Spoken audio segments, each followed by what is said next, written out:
with VIB TV. I'm here with Doug Darling. Doug, can you tell me a little bit about what happened and what role you and the Red Cross are playing in this disaster? What happened was the incident at the Casa de Vallejo, the fire. We all know about that. What's happening right now is assessment of the client's needs continue to take place. You got a multi-agency collaborative effort taking place here. City officials, health and social services, animal control people. So we continue to learn and assess these clients' needs in order to meet those needs. So today you have property management down here. Excuse me.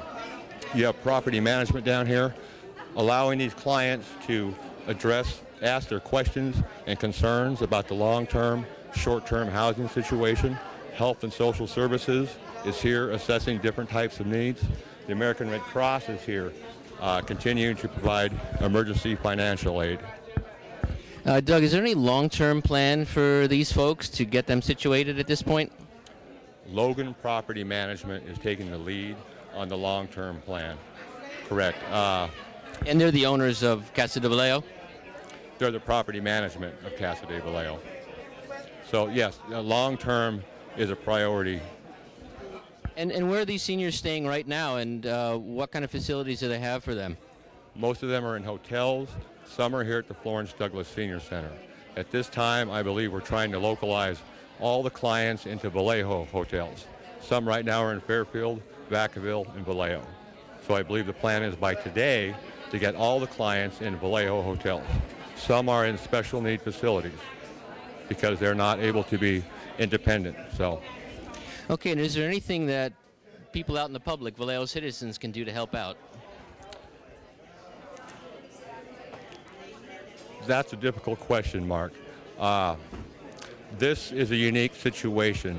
Due to the vulnerable population, the challenges and the needs are extensive.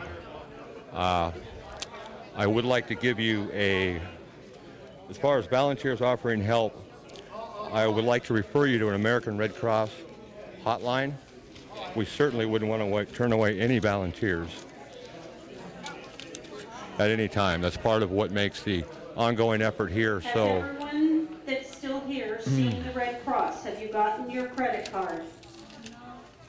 Please step up to the table where we have some vacancies. We can work with you now if you haven't gotten a credit card. I want to give you two hotlines. One is the welfare inquiry. In case there's any loved ones of the clients and they need to find out what hotel they're in, they can call 888-600-5828. That's the welfare inquiry hotline. The American Red Cross hotline. And also, if someone wants to volunteer or whatnot or provide some type of assistance for these clients, you can call the American Red Cross hotline. It's 707-438-7059. Okay, thanks so much, Doug, and we'll get that information out there. Very welcome. Thank you.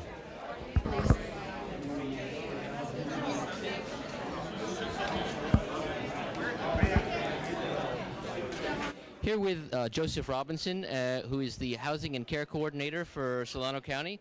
And Joseph has a few words about some of the hotels in the Vallejo area.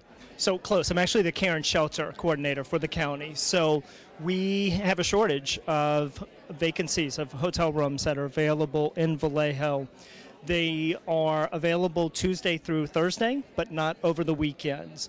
Of course, we have residents that have already been transplanted. We don't want to put them in a hotel room for a couple of days and then have to transport them out to Benicia or even Vacaville further out for next weekend. So what we need help with is identifying hotel rooms here in Vallejo. Here with Council Member Stephanie Gomes. Ms. Gomes, what, if anything, at this point is the City Council doing with regards to this disaster? Have you met and discussed? Is there any plan of action?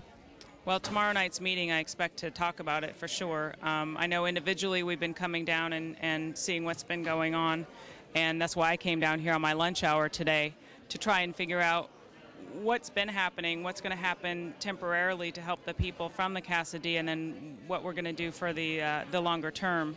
One of the things I was surprised and happy to hear about was the really good coordination between the different agencies, both when the disaster happened and immediately following. So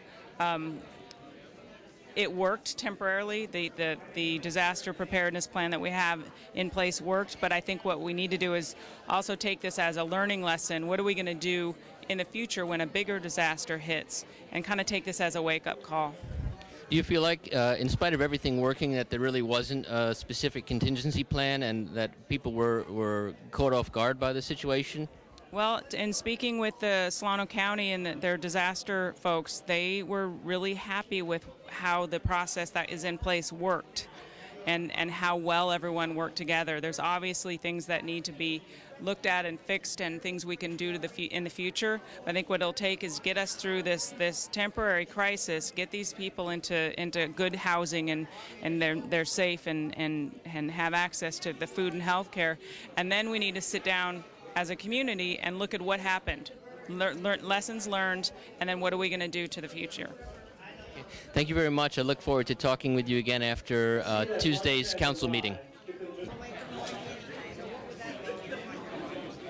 With Sandy Timmons, she is the site manager and the Solano County Disaster Chair. Sandy, I understand they're having trouble placing people in hotels. Is that correct? I have nothing to do with the hotels. The property management people are taking care of it, and as far as I know, everyone has been placed in either a hotel or a board and care based on their specific needs. What the Red Cross is doing is giving them a credit card to give them food for a week and a set of clothing and a pair of shoes. So right now, the priority is obviously to keep them in a location short-term and provide food. What's the long-term goal that we need to address in this? The property managers are working on that. In any way that people can possibly help? Oh, of course they can help. They can do donations either to the Red Cross, or you can check with the property managers to see if they've set up a donation fund. And anything that the public is able to do to help these people out would be greatly appreciated. Donations, do they need food as well to be donated? No, monetary donations are the best way to get it. Then we're able to give it to the clients in the way that they need it, whether it be food or clothing or whatever they need. Monetary donations would be the best. And they can get that information through the Red Cross hotline? That's correct. They can call 1-800-HELP. Okay, thank you very much.